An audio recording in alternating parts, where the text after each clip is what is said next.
Hello everyone. I hope you're well whenever you're watching, whether you're here watching the live with me or whether you watch the replay. If you watch the live, come say hi in the comments and let me know if you have any questions or you want to talk about anything.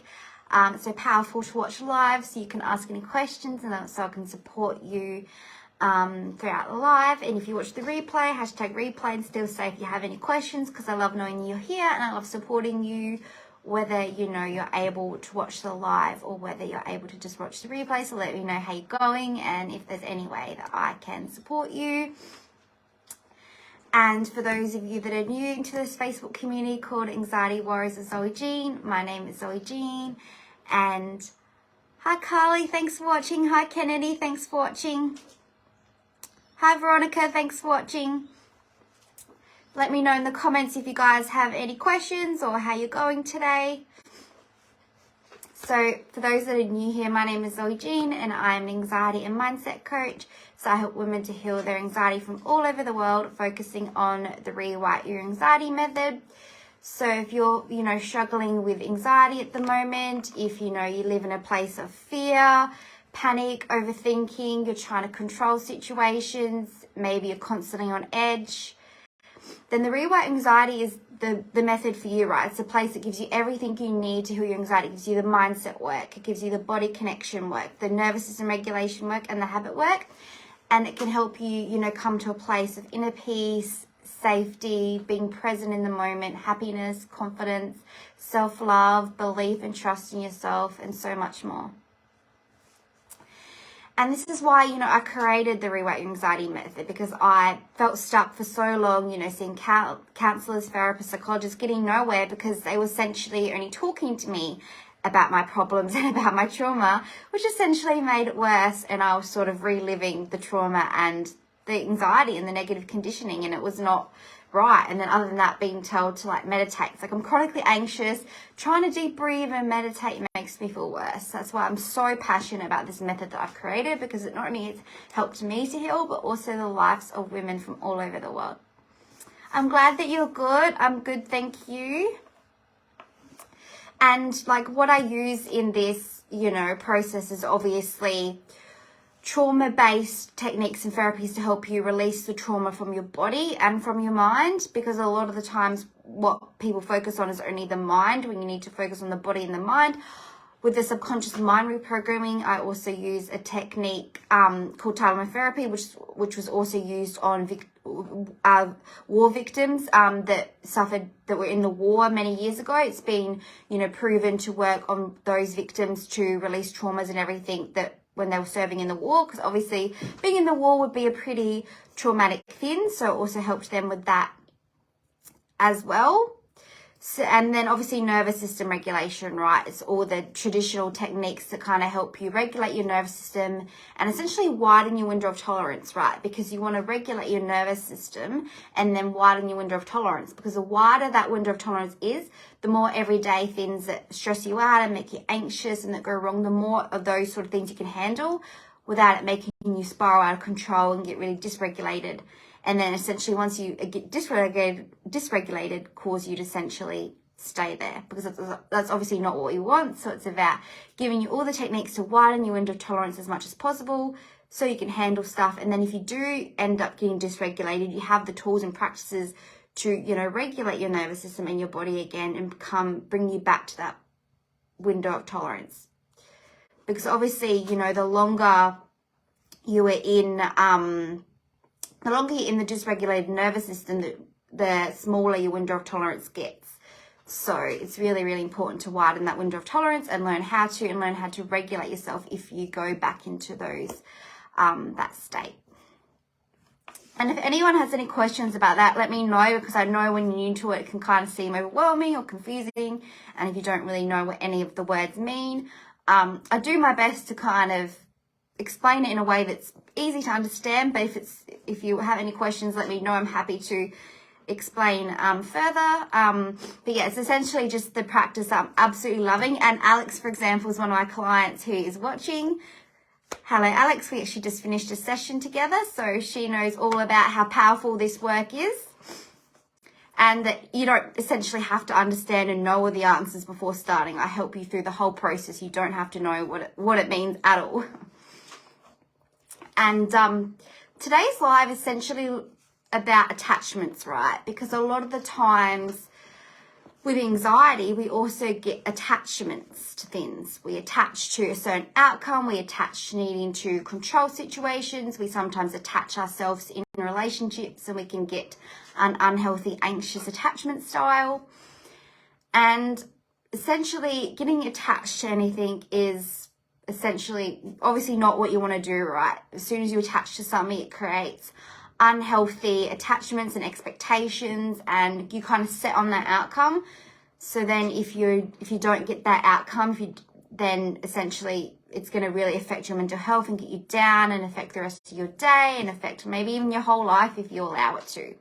So it's really important to take a step back and kind of notice maybe what you're possibly attaching to, and if you are attaching to something, you know why you're attaching to it. Like, I guess for a lot of women, we quite often attach to, you know, certain friendships or maybe relationships. Like myself, I was always sort of an anxious attachment style in sort of relationships. So, you know, it's when kind of you get clingy, when you fear, you know, being left alone, or you fear upsetting them or them getting angry at you. You're always trying to please them. Let me know if any of this sort of resonates with you. But yeah, essentially, it's not what you want to do. And a lot of us do get into that anxious attachment. So let me know in the comments if you get into that. And if you pick up on it, right? Because whatever attachment style we have, like if we do have an anxious attachment style, that's because it's what we didn't receive as a child. For example, I didn't really receive love and affection as a child, and was kind of left alone and shut down, and I didn't really feel cared about. So that's why I have that anxious attachment style now, because my body's way of trying to protect me and make sure I get the things that I need, and that I'm not left alone by being attached to it and expecting it and kind of forcing what I want, right? And kind of people pleasing as well, like people pleasing to get what you want because you're attached to it and you can't live without it. So you people please, or you do whatever you can, you stay on edge just so you can get that outcome.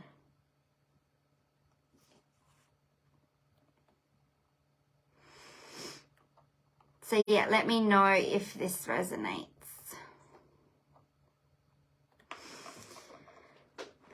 But yeah, basically attachment is you set on that, getting that exact outcome, and if you don't get it, you'll be upset, you'll be depressed, you'll feel frustrated, and you'll let it ruin your whole day. And maybe you'll end up, giving up or not even trying, or if something goes wrong and you're attached to it, you will bring that very moment into your everyday life and you project it out into everything. Like, let's face it, we all have those moments where something goes wrong once, and our subconscious mind, our brain remembers that, and we fear that for the future, and we do whatever we can to try and avoid that happening again. But that essentially attracts it into our lives to happen again, because our subconscious mind, whatever we focus on, whatever we believe, it likes to make that true, because it doesn't like to make us a lie. So if you're focusing on the one time, someone hurt you or embarrassed you or cheated on you or whatever it is, if you're focusing on that, thinking that you don't want it to happen again, so you're focusing on it and remembering it and trying to avoid it, you're essentially telling your subconscious mind that it's going to happen again because you're focusing on it. You're attracting that into your life. I know it's hard to get your handle on, and you think, I'm trying to avoid it. How am I attracting it? But that's just how, the universe works. It's how manifestation works. It's what we focus on. It's how it works, right? Our subconscious mind does not like to make us a lie. Like when I had the subconscious mind belief that I was dumb, despite not actually being dumb, because my subconscious mind believed that, it would do whatever it could to make that belief be true. So it would not let me do anything. It would not let me learn how to do things. It would not let me remember or comprehend. So I had that belief, so it was damn right. My subconscious mind was going to make that belief be true and make me not be able to do anything. And I feel like with some people also go wrong is they think that they can't have expectations. In my opinion, you can still expect the best. You just don't want to attach it. So expect the best, Because as saying, whatever our subconscious mind believes and whatever we focus on is more likely to happen. So expect the best and focus on the best happening and getting the things that you desire in life and going after them and feeling that it's possible, but just don't attach to it has to happen. So yeah, expectations are definitely okay, but there are positive and negatives to it as well. So you just kind of got to expect the best and desire the best and believe that your desires are here and the expectations are here and they're already happening, but don't be attached to it has to happen, and that if it doesn't happen, you'll be broken, or you'll be anxious, or you won't survive, or if it doesn't happen, that something's wrong with you, or whatever your subconscious mind likes to tell you if you don't get that expectation that you wanted. You know, don't feel if I don't get X outcome that I'm not good enough, I'm not worthy, or if I don't do X, the person won't like me, or the person didn't do the expectation, the thing that I expected them to do, so they don't like me, they hate me, they don't care, I mean nothing to them. Like, don't let your mind go into those spirals. Expect the best and know that you deserve the best, but don't attach to you have to have it. And if things don't go your way, or even if they go your way, still don't get fixated on what it means, because everything can mean multiple different things, and we never know what's going on in someone's mind. So sometimes it's best to just let it go, or if you really want to know, ask. Don't just assume. That's where a lot of people go wrong as well. We assume certain things, so therefore that creates more anxiety, more stress, more worry, and can cause problems, right? If you assume you know what someone meant or what someone thought, that's what's going to cause the problems in your relationships, in your friendships, and with your mental health. Don't make assumptions. Always ask if you're unsure. And observe, right? Like, if I feel like a lot of the times people can say the right things to us, but their actions don't line up with that. So instead of just assuming that someone's lying to you and that they don't care and they're just saying the right things to get what they want or whatever, pay attention to how they're acting towards you, how they're showing up, what they do for you. And that will also help you see. There's so much power in observing, in awareness, and in being present in the moment. But a lot of times we miss out on that awareness. We miss out on that observation because we're so stuck in our heads all the time. So just strip back the layers and just start to be more present, to start observe, create awareness. You know, maybe you jot down things when they come to mind and then journal on them, explore them later. And it's also really important to work on what works best for you, right? When something comes up for me that's unsettling, or that I need to work, or I need to get the answer to a question or understand it better, I focus on what feels good for me in that moment, whether it's journaling out, whether it's getting the emotion out, you know, via shaking or hitting something. Like, this is where somatic practices come in, whether I feel like I'd get it out through dancing or through walking. It's about exploring, or breath work, it's about exploring, you know, what your body needs in that moment to kind of express that and to get it out.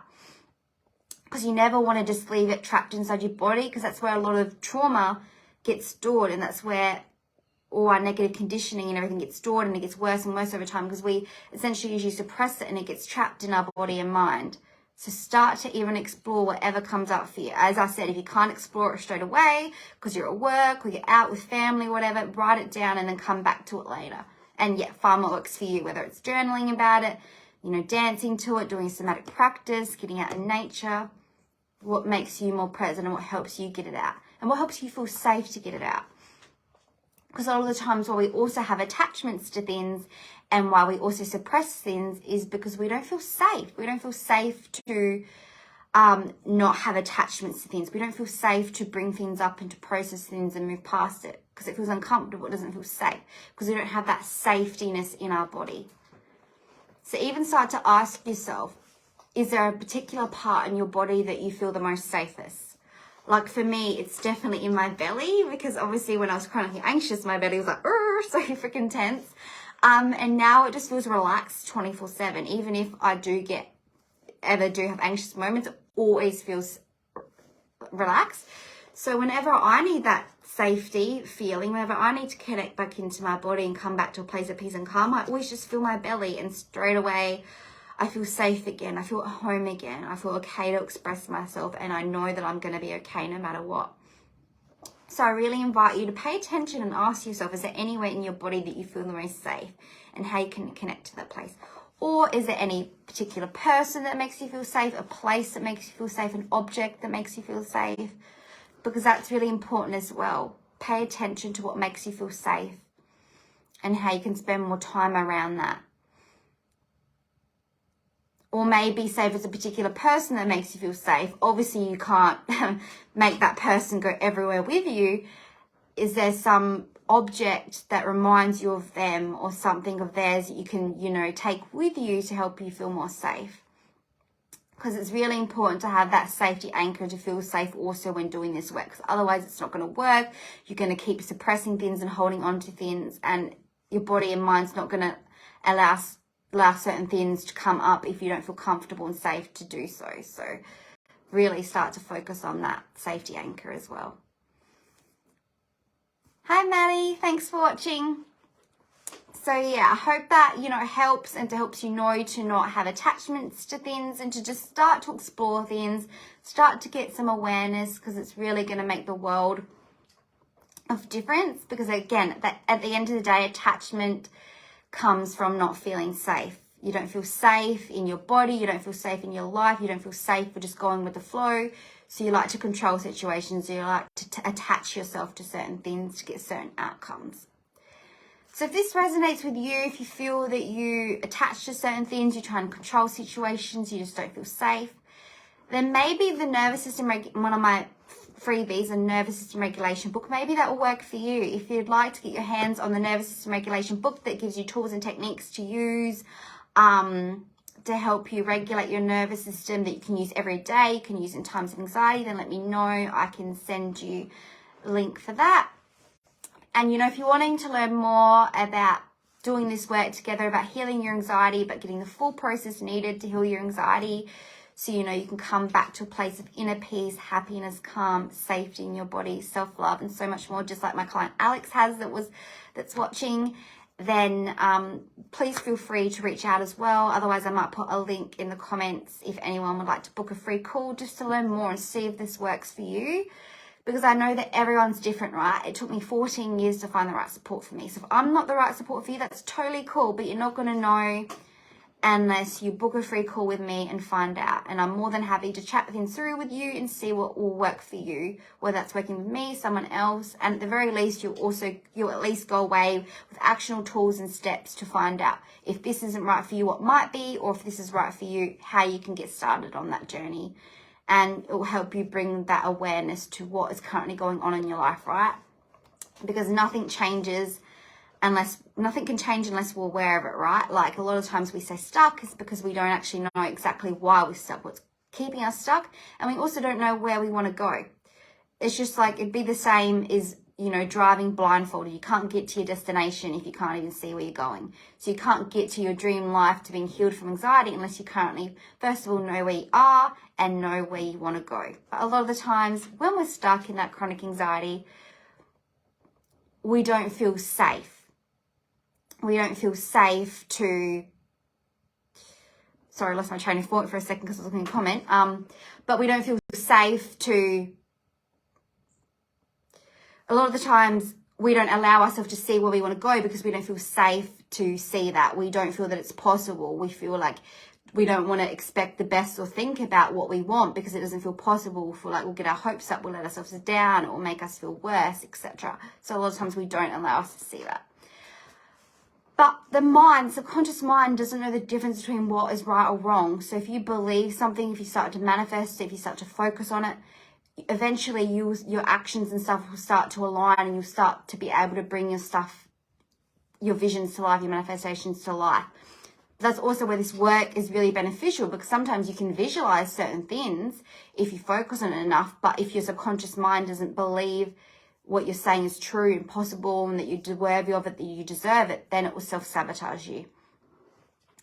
Because I don't know how many of you guys know about self-sabotage, but essentially if what we're receiving in life doesn't align with our subconscious mind's beliefs, it will self-sabotage us and bring us back to what it believes to be true about us. So, if you're if you're like, if you suffer from anxiety, for example, and all of a sudden you start thinking positive, you start doing well, but then your subconscious mind is, you know, anxiety, you don't deserve to be happy, you know, you're miserable, there's something wrong with you, then your subconscious mind is going to bring you back to that after a while. The positive habits, the positive thoughts, you're not going to be able to maintain them, essentially. Just reading your comment. No worries. I'll definitely pop the link in the comments for you to download the workbook. And thank you all so much for watching. And again, if you have any questions or concerns, definitely let me know. And I will chat to you all soon. Bye for now.